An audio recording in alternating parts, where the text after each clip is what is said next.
بابا آمیز دهنت سرویس چجوری رد کردی؟ لب مرگ رد شدیم ها، شانس بودیم، خدا بهمون هم کرد.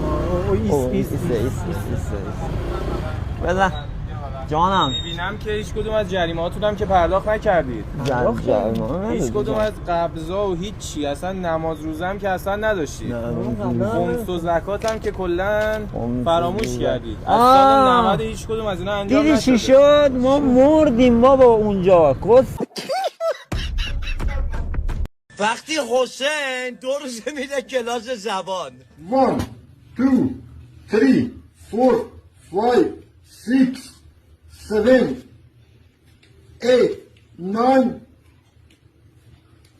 10 110 101